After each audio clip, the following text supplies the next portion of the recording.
இல்ல பொதுவா வந்து அந்தந்த கட்சிகளுடைய முக்கிய நிர்வாகிகள் தான் கொடுக்க இந்த பிரதிநிதி வாய்ப்பு கிடைக்கும். ஆனா தாவேக்காவை பொறுத்தவரை இன்னும் டெல்லியில அவங்களுக்கு சரியான பிஆர் பண்றதுக்கு ஆள் கிடைக்கலையான்னு தெரியல. இந்த வைகோவை பொறுத்தவரை நீண்ட அனுபவம் வாய்ந்தவர். பல ஆண்டு காலமா பெரிய பெரிய தலைவர்கள்லாம் பேசினவர். ஆனா ஒருவேளை அவர் பேசுற தலைவர்லாம் இப்ப இருக்காங்களான்னு இல்லை.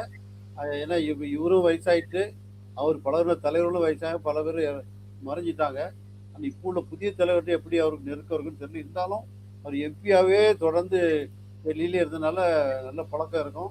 மத்திய அரசுகிட்டையும் அவர் வந்து சுகமான உறவு. ஏன்னா வெளியே வந்து எவ்வளோ ஆவேசமாக பேசினாலும் தனிப்பட்ட முறையில் வைகோ மீது எவ்வளோ கொள்கை மாறுபாடு இருந்தாலும் வாஜ்பாய் ஆகட்டும் எல்லாருமே ஆகட்டும் ஒரு நெருக்கமாக பேசுவாங்க. அதை வச்சுக்கிட்டு இவரை வந்து பண்ணலான்னு சொல்கிறாங்க. ஏன்னா இப்போ நம்ம திமுக கூட்டணியில் அவர் வந்து ஜெயிச்சு 2 சீட்டு ஜெயிச்சிருக்காங்க.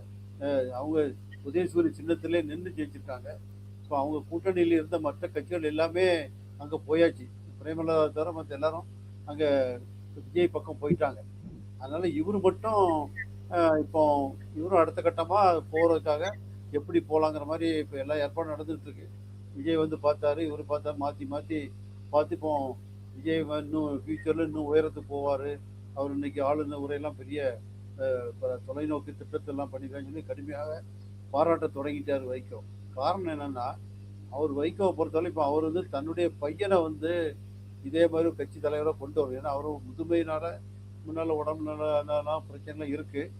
ஆனாலும் துறை வைகோவை கொண்டு வரணும். துறை வைகோ ஏற்கனவே திமுகவுக்கு அவருக்கும் கொஞ்சம் சரியான ஒரு சுமூக உறவு கிடையாது. அவருடைய பேச்சு எல்லாமே அப்படிதான் இருக்கும். இருந்தாலும் கூட்டணிக்காக திருச்சியில் அவர் வந்து கஷ்டப்பட்டு ஜெயிக்க வச்சாங்க. அவர் நேருலாம் சேர்ந்து அவர் ஜெயிக்க வச்சாங்க. இது ஆனால் இப்போ வந்து அந்த மத்திய அரசுக்கும் தாவேக்காக்கும் ஒரு பாலமாக இருக்க வேண்டும். ஏன்னா இப்பவுமே பாருங்க தமிழக வெற்றி கழகம் இப்போ இன்னைக்கு சட்டசமன்றத்தில் நடந்த நிகழ்ச்சியெல்லாம் பார்த்தா அவங்களுக்கு ஒரு இணக்கமான உறவு வந்திருக்கு. கவர்னரே ஒரு புதிய உதயம் சொல்லி பாராட்டிட்டார். சட்டசபையில் புதிய உதயம் சொல்லி பாராட்ட மாதிரி ஒரு சூழ்நிலை இருக்கும்போது வைக்க மாதிரி அனுபவசாலிகள் டெல்லியிலேருந்து ஒரு செயல்படுறது நல்லது. ரெண்டாவது, சப்போஸ் எதிர்கட்சி போனால் கூட இந்தியா கூட்டணியில் உள்ள தலைவர்களெல்லாம் பேச்சுவார்த்தைலாம் நடத்துறது அந்த மாதிரி இப்போ விஜய் வந்து அந்த இடத்துல இடம் பெறனா அதுக்கும் அவர் வந்து வசதியாக இருப்பார். ஏன்னா அதுக்கும் அவர் நல்ல அனுபவம் வாய்ந்தவர். அந்த வகையில் வந்து இந்த மாதிரி டெல்லி சிறப்பு பதவி கொடுக்கலாம். ஏன்னா அவருக்கு ஒரு கேபினட் ரேங்கில் ஒரு மந்திரி அந்தஸ்து கொடுத்த மாதிரி இருக்கும். ஏன்னா வைகோ இது வரைக்கும் பெரிய அரசு பதவிகள்லாம் எம்பி பதவிக்கு மேலே பெரிய பதவியெல்லாம் ஒன்றும் பெறாதவர். கலைஞர் வந்து அவருக்கு எவ்வளோதான் பண்ணால் கூட அவர் தேர்தல் நின்று போட்டி போடுற அளவுக்கு அவரை வளர்க்கலை. வெறும் நாமினேட்டட் எம்பியாவே ரொம்ப நாள் வச்சிட்டார் அவர். அதனால தான் அவர் தேர்தல் அரசியலில் பல முறை அவர் தோற்று போனார். ஆனாலும் கடைசியில் அவர் சரியான அவரை சொல்லுவாங்க சரியான நேரத்தில் தவறான முடிவு எடுப்பாருன்னு. ஒரு 2-3 எலெக்ஷன் முன்னால் கலைஞர்கிட்ட எல்லாரும் மைனாரிட்டி அரசு கலை நடத்தினார். அப்போ கடைசி நேரத்தில் அவர் சீட்டு பிரச்சனையில் வெளியேறினார்.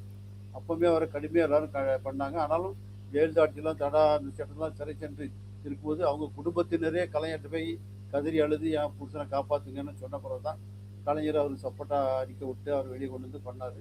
அதுக்கு பிறகு ஒழுங்காக இருந்தாங்க. இப்போ ஸ்டாலின் ஆட்சி வந்த பிறகு இந்த 5 வருஷம் இந்த கடைசி கூட்டணிக்காக திமுக படுத்தின பாடு அது கொஞ்சம் மன வருத்தத்தை தந்திருக்குன்னு நினைக்கிறேன். அது மட்டும் அப்புறம் ஒழுங்கா இருந்தாங்க அப்படிங்கிற 2004 பார்லிமெண்ட் எலெக்ஷன்ல மட்டும் இணைந்து மதிமுக திமுக எல்லாம் போட்டிட்டாங்க. ஆனா 2006 சட்டமன்ற தேர்தலையே அதிமுக கூட்டணிக்கு வைகோ போயிட்டார்ல. ஒரு 2 ஆண்டுகள் தானே இருந்தாரு. திமுக உரிய இடங்கள் கொடுக்கப்படல அப்படிங்கிறதுனால, உரிய தொகுதிகள் கொடுக்கப்படல அப்படிங்கிறதுனால. ஆமா அதனால அவரை பொறுத்தவரையில இப்போ வந்து அவரு அந்த மதிமுக தொடர்ந்த கட்சி. அதனால எவ்வளவு பேர் உயிரிழந்தாங்க எல்லாமே எல்லாரும் தெரியும். ஸ்டாலினுடைய வாரிசு அரசியலுக்காக தான் அவர் எதிர்த்தா கட்சியை தொடங்கினார். அப்போ கலைஞரை எதிர்த்து. ஆனா இப்போ அதே இது வந்து அவரு வாரிசை கொண்டு வந்தாரு. அவர் எதிர்த்த மல்லை சத்யாவே வெளியே தூக்கிட்டாங்க. பலரும் கட்சி விட்டு முக்கியமான ஆட்கள்லாம் கட்சி விட்டு போயிட்டாங்க இன்னைக்கு. ஏன்னா அவரு ஒரு கட்டத்துல கலைஞர்கிட்ட போய் அவர் வந்து படம் மீட்டு வரும்போது என் கட்சியை உங்ககிட்ட வந்து இணைச்சிருன்னு சொன்னாரு. அப்போ கலைஞர் என்ன சொன்னாருன்னா, இணைக்க வேண்டாம், நீங்க தாயகம்னு தனி கட்டடம் வச்சிருக்கீங்க, அதெல்லாம் இணைக்க வேண்டாம், கூட்டணி மாதிரி வச்சுக்கலாம் அப்படி கலைஞர் சொன்னார். அதெல்லாம் மீறி இன்னைக்கு வந்து அவரு ஒரு சின்ன புது இது வந்த உடனே, ஏன்னா இவங்களாம் என்ன நினைக்கிறாங்கன்னா ஒரு ஓட் கேட்சிங் தலைவர் வந்து நமக்கு வேணும், ஓட்டுகளை அள்ளித்தர்ற தலைவர் வேணுங்கிறது தான் இப்போ உள்ள மற்ற தலைவருடைய விருப்பம். அதுக்கு இன்னைக்கு விஜய் மட்டும் தான் இருக்காரு இவங்களோட. அதன் விளைவாக அவர் பின்னால போறதுக்கு முடிவு பண்ணி வந்துட்டாங்க. ஃபியூச்சர் தங்களுடைய வாரிசுகளையும் சிறப்படுத்திக்கிறதுக்காகவும் இதை வைக்க வந்து இந்த முடிவு எடுத்துப்பான்னு நினைக்கிறோம். அதனால அவர் கட்டாயம் கிடைக்கும். கிடைச்சா கூட அது ஒரு நல்ல சைன் பண்ணி தான் செய்வார்.